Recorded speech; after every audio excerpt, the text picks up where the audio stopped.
ABC General Hospital spoilers reveal that Donna and Avery are currently under the devoted care of Carly, who has become the steady and nurturing presence in their lives amid the chaos that has engulfed their family. Carly, for all her flaws and fiery instincts, has always prioritized her children above all else, offering them consistency, emotional security, and the kind of structure that their father, Sonny, has repeatedly failed to provide. Yet now, just as stability begins to return to the Corinthos household through Carly's efforts, Sonny is making dangerous moves behind closed doors, moves aimed at stripping Carly of her parental rights and reclaiming full custody of both Donna and Avery. This calculated effort signals not only a personal attack on Carly's maternal authority but also a disturbing shift in Sonny's character. One that exposes how far he's willing to go to reassert dominance, even at the cost of his children's well-being. The situation unfolding is nothing short of a power play disguised as paternal concern. Sonny, feeling his control over the people in his life slipping, has begun making legal maneuvers to seize custody of Donna and Avery, citing Carly's alleged instability and her recent proximity to dangerous figures as justification. But anyone who's been paying attention knows this is not about safety, this is about punishment.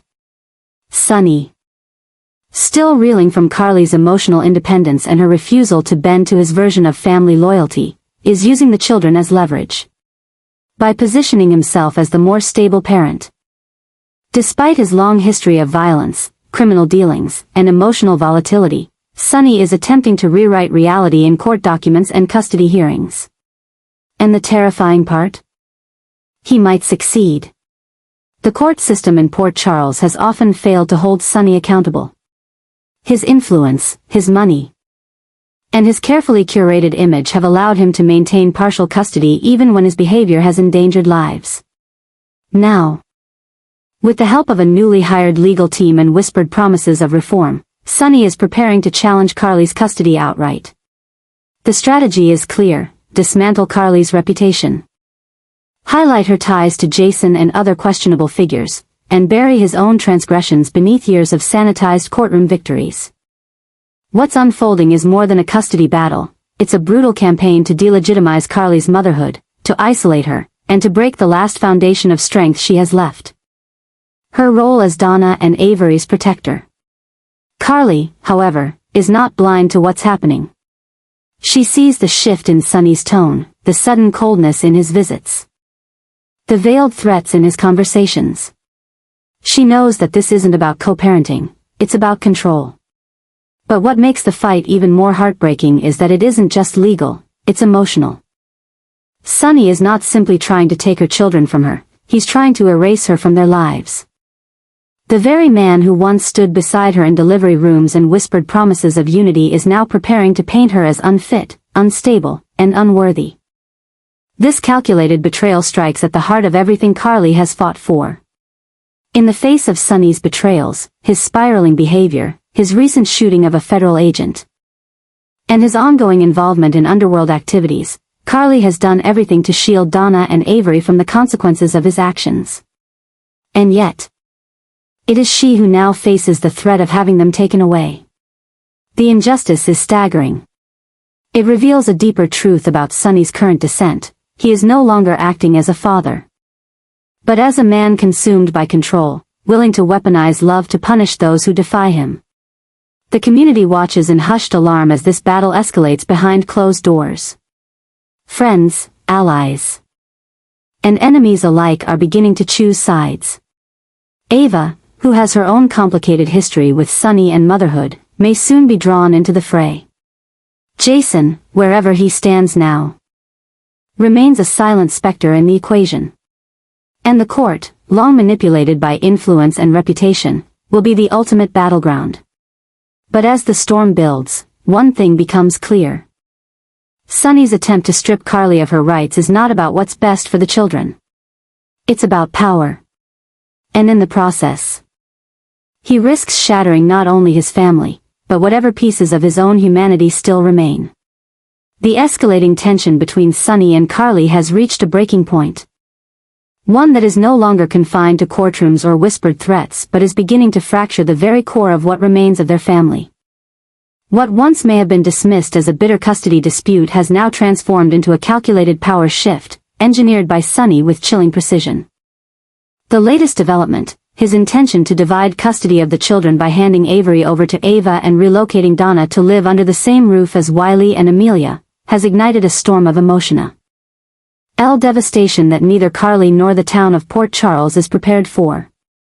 This isn't just an act of reorganization. It is a strategic dismantling of Carly's role as a mother. A surgical attack on her sense of identity, and it signals the beginning of a psychological disaster already unraveling in real time.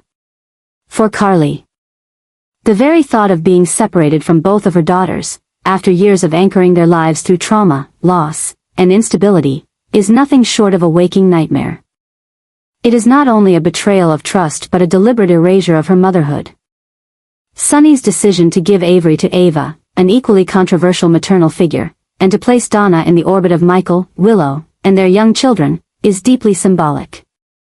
It is a declaration that Carly is no longer essential, that her presence is replaceable, and that her rights can be redistributed without her consent.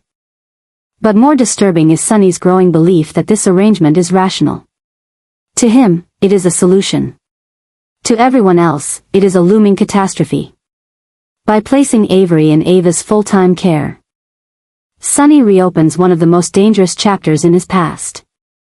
Ava may have evolved, but her history with violence, manipulation, and instability cannot be ignored.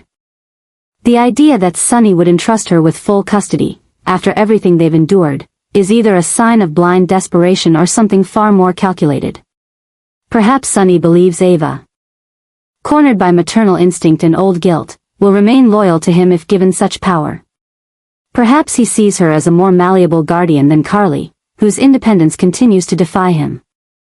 Either way, he is gambling with Avery's future in a way that feels reckless, impulsive, and disturbingly cold. Meanwhile, Donna's forced relocation is an even more sinister move. By placing her in the care of Michael and Willow, Sonny isn't just removing her from Carly, he's embedding her in the heart of a family dynamic still struggling under the weight of lies, trauma, and unresolved resentment. Michael's complicated relationship with Sonny, his volatile emotions toward Carly, and his strained forgiveness toward both parents make him a volatile figure in this arrangement. And for Willow, who is still navigating her own emotional transformation, the addition of Donna may prove overwhelming. This decision doesn't just displace Donna, it thrusts her into a complex, emotionally fragile household where her well-being may be unintentionally compromised. But beyond the logistics, what Sonny's decisions truly represent is a terrifying new mindset. A cold, obsessive calculation that prioritizes power and punishment over unity and love. It's a pattern that has grown more pronounced in recent months. As Sonny distances himself emotionally from those who once grounded him, he's no longer trying to preserve family, he's trying to reshape it in his own image. Punishing those who resist and rewarding those who submit. This new form of obsession is not loud or erratic, it's quiet, methodical, and unrelenting. And the more Sonny believes he is right, the more dangerous his version of family becomes. Carly, caught in the crossfire, is unraveling. Not with screaming or public declarations, but with the silent, growing horror of a mother losing her children one by one. Her connection to Donna was not built on blood alone, it was built on sacrifice, presence, and unshakable love. To lose that not through accident or illness, but through Sonny's willful orchestration, is an emotional betrayal that cuts deeper than any infidelity or mob-related secret. She is watching the life she fought to build dismantled by the man who once promised to protect it. And this is what makes the current crisis not just a legal or domestic issue, but a deeply psychological assault. Those close to the situation are beginning to feel the fallout. Jason, though distant, has been quietly monitoring the tension, perhaps anticipating the moment when he'll be forced to intervene. Jocelyn, watching her mother suffer, is teetering on the edge of lashing out at Sonny in a way that could sever their bond forever. Michael, despite being placed at the center of Sonny's plan, is already feeling the weight of this unwanted responsibility, and may come to resent Sonny for forcing him into a parental role he didn't ask for.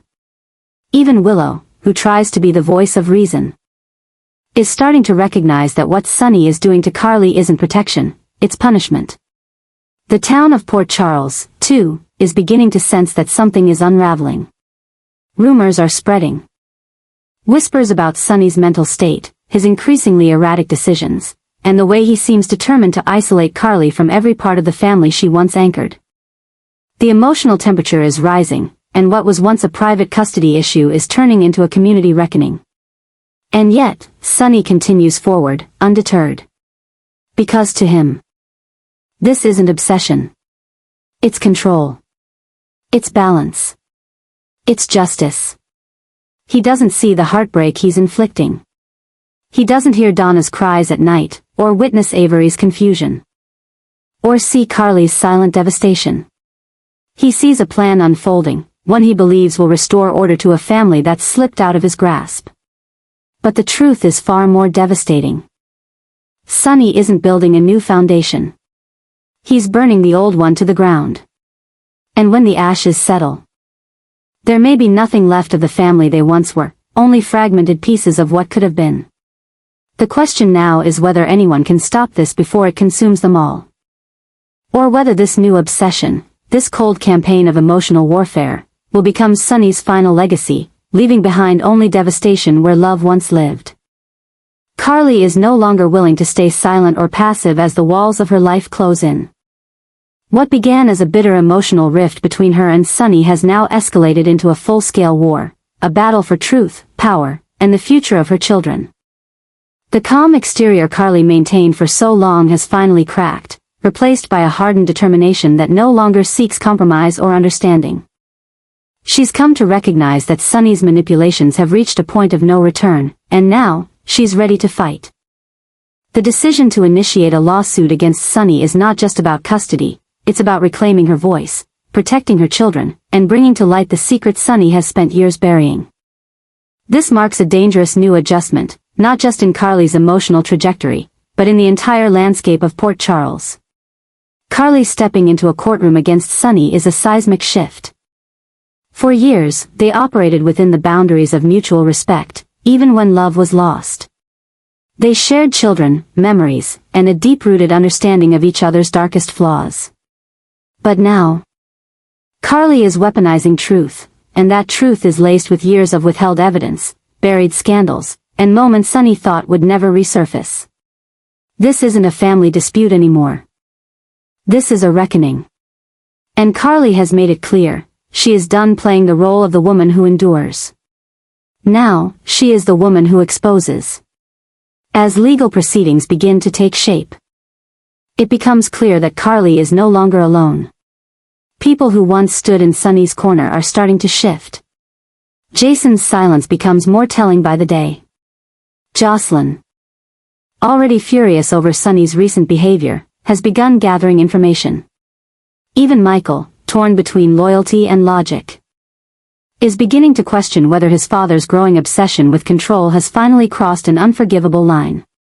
The lawsuit is more than just a legal strategy, it's a symbol of resistance. Carly is pushing back against a man who believed he could reshape her world without consequence. And with that pushback, the secrets begin to unravel. During the early stages of discovery, documents long thought destroyed are unearthed. Financial records showing Sonny's off-the-books payments to shell companies tied to underground operations.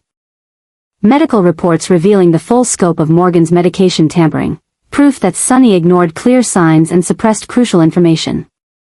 Audio recordings that contradict Sonny's past testimony about the fire that nearly killed Michael.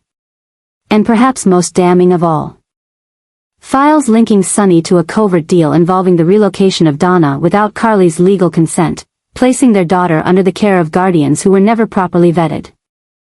Each piece of evidence pulls the case further from the realm of family law and into the territory of systemic negligence, emotional endangerment, and long-term psychological harm. Carly's legal team, composed of some of Port Charles's sharpest minds, begins building a case not only for full custody, but for the revocation of Sonny's parental rights altogether. It's a bold, controversial move, and it sends shockwaves through the community. Suddenly, people are choosing sides not based on emotion, but on evidence. The man once seen as an untouchable force in Port Charles is now being stripped down in depositions and cross-examinations. But with each revelation, Sonny grows more erratic. Rather than defend himself calmly, he lashes out, verbally attacking witnesses, accusing Carly of betrayal, threatening counter-lawsuits. His inner circle begins to fracture. Ava, now the full-time guardian of Avery, finds herself questioned about her role in Sonny's plans. Willow, caring for Donna, is pulled into legal reviews of her parenting environment. And Carly, though resolute, begins to realize that this battle is not just exhausting her emotionally, it's changing the way people see her. Yet despite the pressure, she doesn't stop. Because Carly knows this isn't just about her. It's about Avery and Donna. It's about Michael and Jocelyn. It's about the years she spent cleaning up Sonny's messes.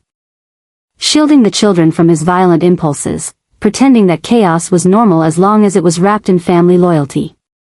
And now, she's finally ready to end the cycle. What's even more shocking is how this case is opening doors to long-suppressed stories. Christina, always torn between her parents, begins to struggle with buried memories. Old allies of Sonny, names the town has not heard in years, are subpoenaed to testify. Hidden bank accounts are frozen. And journalists begin circling the courthouse. Sensing that this is no ordinary custody dispute, it's the public unraveling of the Corinthos empire. Carly's adjustment from grieving ex-wife to formidable legal opponent marks one of the most transformative character shifts in General Hospital history. She is no longer defined by Sonny's orbit. She is forging her own path, with a legal case that has already begun altering power dynamics throughout Port Charles. And while the outcome of the trial remains uncertain, one thing is clear. Carly is not backing down. Not this time. Not when the safety of her children, and her own identity, is at stake. As the courtroom drama unfolds, Port Charles finds itself watching a war that can no longer be silenced or softened by sentiment. The masks are off. The secrets are public. And the woman who once stood quietly in Sonny's shadow is now the one dismantling everything he thought he could control. This is not just a legal fight. It's a battle for the soul of a family. And when the verdict finally comes, Port Charles will never be the same. Donna and Avery are entering the most turbulent chapter of their young lives, one defined not by the love and protection they deserve, but by emotional upheaval and the fallout of the relentless war between the adults who were meant to safeguard them. As Sonny and Carly spiral into legal warfare, custody disputes, and character assassinations, the two girls, caught in the crossfire, are already beginning to exhibit the quiet signs of emotional distress. What was once their world, a secure home, familiar routines, and the comfort of both parents nearby, is now fractured into chaos, unpredictability, and whispered arguments they don't fully understand but instinctively fear. The trauma is not loud. It is subtle, creeping into their sleep, their silences, their sudden shifts in behavior. And that trauma, still forming, is the clearest evidence yet that everything in Port Charles has gone too far. Donna, who once found peace in Carly's embrace and structure in her home, now wakes up in unfamiliar surroundings. Confused as to why her mother isn't there, why the voices around her are tense and hurried, why the rhythm of her life has been broken. Being placed in the care of Michael and Willow, however well-intentioned, has stripped Donna of the maternal stability that once grounded her. She doesn't understand legal arguments or psychological evaluations, but she feels the difference. She sees it in the way people look at her with forced smiles, in how no one gives her clear answers when she asks about Carly, and in the way she hears her name whispered in conversations she's not supposed to hear. Her confusion is turning into withdrawal. The once playful, spirited child is now quieter, more reserved, hesitant to engage, because the adults she trusted have turned her life into a battlefield. Avery, too, is being forced into a role no child should bear, becoming the emotional tether between two adversaries, Sonny and Ava, whose histories are complicated by betrayal and blame. While Ava is trying to be the mother Avery deserves, the environment remains unstable. The shadows of the past linger, Sonny's manipulation, Ava's own missteps. The tension that comes from a child sensing she is being claimed rather than loved. Avery's behavior is becoming more reactive, sudden tears, temper outbursts, clinging to teachers at school, and refusing to be left alone at night. She is not acting out because she is misbehaving, she is responding to fear. Fear of being pulled away again, of waking up to another change. Of watching the adults she needs treat her as a pawn in a war far beyond her understanding. Psychologists in Port Charles are beginning to take notice. School counselors have quietly flagged concerns. Teachers are seeing emotional shifts that cannot be explained by growth spurts or normal childhood mood swings. These are signs of psychological distress. And they point to a deeper truth that neither courtroom documents nor custody rulings can fix. These girls are suffering because their sense of safety has been shattered. What makes this even more tragic is that neither Sonny nor Carly seems truly able to stop the storm. Both are so entrenched in proving the other wrong, in winning the fight for legal authority and narrative control, that they've forgotten the emotional cost being exacted on their daughters. The focus has shifted from protecting the children to using them as symbols of power. Carly's lawsuit, though built on legitimate concerns, has now taken on the energy of retribution. Sonny's countermeasures, his decisions to reassign custody without consultation, to weaponize Ava and Michael as alternative guardians, speak not to logic or compassion but to wounded ego and control. And while the two adults continue to hurl accusations and revelations, Donna and Avery remain voiceless casualties in a war they never asked to be part of. This is the newest adjustment in Port Charles, one that doesn't revolve around mob wars or secret affairs, but around the emotional ruin inflicted on the next generation. What makes this chapter so haunting is how deeply it cuts into the foundation of family. It's not just that things have gone too far, it's that there may no longer be a way to bring them back. The damage is not only being done in courtrooms or behind closed doors, it is being etched into the hearts of two little girls who once believed that home meant safety. And now, even that is gone. As the town watches in silence, some begin to ask, where is the line? At what point do power struggles stop being about adults and start becoming about who will pick up the pieces of the children left behind? The answers are not simple. But the effects are already here, etched into Donna's quiet sadness and Avery's anxious outbursts. These are not just symptoms. They are signals. Signals that the emotional war tearing through Port Charles has created collateral damage that no verdict can undo. The question now is whether anyone, Sonny, Carly, Ava, or even the courts, will see this for what it is before it's too late. Because while they argue over rights and control, Donna and Avery are losing what truly matters, their childhood, their trust, and their emotional safety. And if no one steps in to stop the descent, the aftermath won't be measured in legal victories, it will be measured in years of healing two little girls never should have needed in the first place.